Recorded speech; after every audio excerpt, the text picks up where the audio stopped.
اعوذ باللہ من الشیطان الرجیم بسم اللہ الرحمن الرحیم رب اشرح لی صدری ویسر لی امری واحلل عقدۃ من لسانی یفقہوا قولی رب زدنی علما۔ آج سورہ النحل پر گفتگو ہوگی۔ نام دیا ہے میں نے ڈیوائن سائنس۔ اس مکی صورت میں 198 آیات رب کی خاص نشانیوں کی طرف اشارہ کر رہی ہیں۔ آیت نمبر 68 اور 69 کی روشنی میں اللہ کی تخلیقی قوت ہمیں النحل یعنی شہد کی مکھی میں نظر آتی ہے۔ القرطبی رحمۃ اللہ علیہ فرماتے ہیں کہ سورت کا نام النعمہ بھی ہے یعنی بلیسنگ۔ یوں رب نے اس صورت میں جن نشانیوں کا اظہار کیا ہے وہ در حقیقت رب کی نعمتوں سے بھری پڑی ہیں۔ یہ صورت فطرت کی روحانی اہمیت پر بھی روشنی ڈالتی ہے۔ روحانیت کے بہت سارے راز کائنات کے دامن میں چھپے ہوئے ہیں۔ رب نے اس دنیا کی تخلیق حق پر کی، یعنی زمین و آسمان کو بلا وجہ نہیں بلکہ کسی مقصد کے لیے تخلیق کیا۔ اسی طرح نطفہ سے انسان کی پیدائش کا اشارہ دے کر اس کی کمزوری اور بے بسی بتائی جا رہی ہے، لیکن ساتھ ہی ساتھ آسمانی اور زمینی نعمتیں گنوائی جا رہی ہیں جو اسی انسان کے تحفظ اور معرفت کی طرف اشارہ ہے۔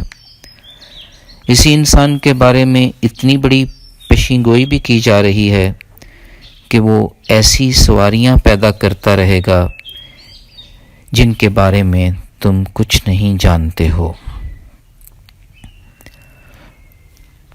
یہ صورت ہمیں واضح کرتی ہے کہ وحی کا نزول اللہ کی چاہت ہے، جسے چاہتا ہے اس کے لیے منتخب کر لیتا ہے۔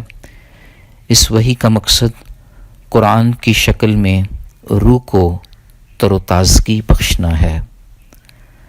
اس ذات باری تعالیٰ کا احسان عظیم ہے کہ وہی ہمیں سیدھا راستہ دکھاتا ہے، ساتھ ساتھ فری ول بھی دے رہا ہے تاکہ انسان محنت اور لگن سے جو ارن کرے اسے وہی ملے۔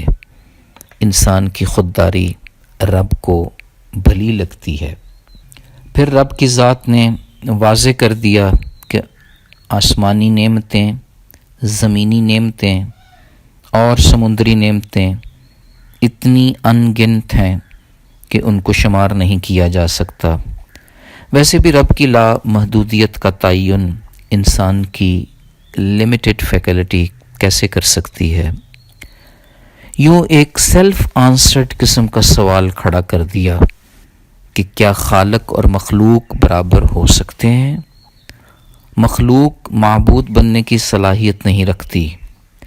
جو خود اپنے آپ کو پیدا کرنے کی صلاحیت نہ رکھتا ہو، دوسرے کو کیسے پیدا کر سکتا ہے؟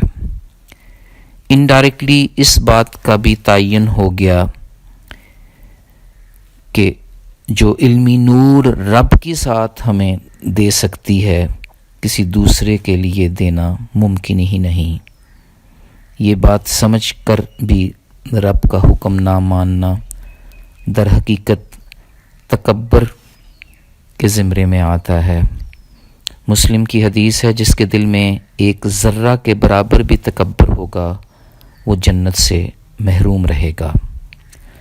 تکبر سے پاک پرہیزگار لوگوں کی روح قبض کرنے سے پہلے فرشتے نہایت ادب سے انہیں سلام کرتے ہیں اور جنت میں داخل ہونے کی خوشخبری سناتے ہیں۔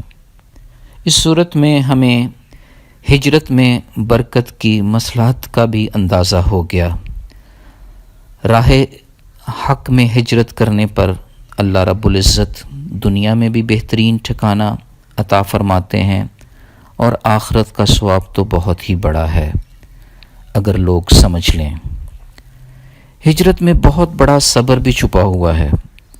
صبر در حقیقت روحانی سفر کا آغاز ہے اور رب پر بھروسہ اس کی منزل ہے، فائنل ڈیسٹینیشن۔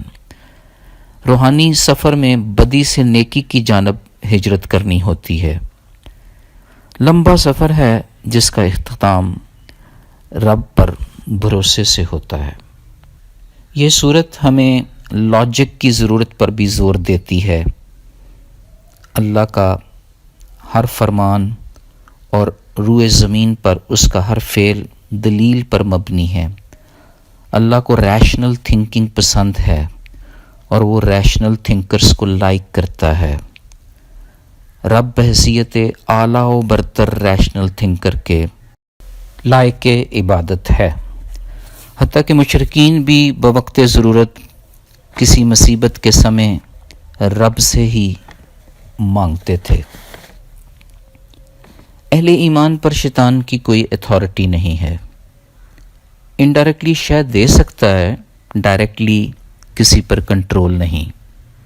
یہی وجہ ہے، جیسا کہ اس صورت نے واضح کر دیا، کہ لا علمی میں کیا گیا گناہ قابل معافی ہے اور رب مہلت دیتا ہے ایک وقت تک۔ ریشنل تھنکنگ اور عقل و دانش کا یہ تقاضا ہے کہ ہم نیکی میں خلوص پیدا کریں۔ الرازی رحمۃ اللہ علیہ فرماتے ہیں کہ نیکی خدا کی عبادت کا وہ معیار ہے جس میں ایسا لگتا ہے کہ آپ اسے دیکھ رہے ہیں، یا کسی کا اپنے بھائی سے ایسا ہی پیار جیسا کسی کو اپنے آپ سے ہے۔ اس صورت نے ہمیں علم کی یہ روشنی فراہم کر دی کہ تمام اختلافات کا حل قرآن مجید میں ہے۔ حضور پاک صلی اللہ علیہ وسلم نے فرمایا، شہد ہر بیماری کا علاج ہے اور سینے میں پڑے دل کا علاج قرآن ہے۔ اللہ رب العزت نے شہد کی مکھی کے دل میں یہ بات ودیت کر دی کہ پہاڑوں اور درختوں میں جا کر شہد پیدا کرے جس میں انسان کے لیے شفا ہے۔ جنت میں جن 4 نہروں دریاؤں کا ذکر ہے اس میں دودھ، شہد، پانی اور پھلوں کے جوس کی نہریں ہیں۔ انگور اور کھجور میں رب کے قدرت کی نشانیاں ہیں۔ دودھ تو اللہ تعالیٰ کی عظیم نعمت ہے۔ معراج کے موقع پر حضور پاک صلی اللہ علیہ وسلم کو دودھ اور انگور کا جوس پیش کیا گیا۔ آپ صلی اللہ علیہ وسلم نے پسند فرمایا دودھ کو، جو کہ در حقیقت میچورٹی اور دانش کی علامت ہے۔ جس طرح فضا میں اڑنے والے پرندے اور زمین پر چلنے والے جانور جو ہماری خدمت میں معین ہیں، در حقیقت اللہ سبحانہ و تعالیٰ کی نعمتیں ہیں، بالکل اسی طرح جیسے علم و عقل بھی اللہ تعالیٰ کی نعمت ہے جو ناکارہ رکھ کر ضائع نہیں کر دینی چاہیے۔ سورہ النساء کی طرح اس صورت میں بھی عورت کی عظمت پھر سے روشناس کرا دی گئی۔ بیٹی کی پیدائش پر چہرے کا غمگین ہو جانا قابل ستائش نہیں بلکہ شیطانی فعل ہے۔ حضور پاک صلی اللہ علیہ وسلم نے فرمایا، جس کی بیٹیاں ہوں اور وہ اس سے اچھا سلوک کرے تو اس شخص کے لیے دوزخ کی آگ کے حوالے سے وہ بیٹیاں ڈھال بن جائیں گی۔ یہ صورت ہم پر ایک اور راز بھی کھولتی ہے۔ اللہ تعالیٰ جب کسی چیز کا ارادہ فرماتے ہیں تو صرف اس کو اتنا ہی کہتے ہیں، ہو جا، وہ ہو جاتی ہے۔ یوں زمین و آسمان کی تمام مخلوقات اللہ ہی کو سجدہ کرتی ہیں، اور سجدہ کرنا تو ان تمام مخلوقات کی فطرت ہے، جیسا کہ خود ان کے سائے 4 چفیرے سجدے میں رہتے ہیں۔ ہمارا اپنا ہی سایہ کبھی دائیں طرف اور کبھی بائیں جانب سجدہ ریز ہو کر ہمیں یہ احساس دلا رہا ہے کہ ہمیں بھی رب کے حضور ہی سجدہ ریز ہونا ہے۔ اقبال کی وزڈم ہے، وہ ایک سجدہ جسے تو گراں سمجھتا ہے، 1000 سجدوں سے دیتا ہے آدمی کو نجات۔ فی امان اللہ، اللہ حافظ۔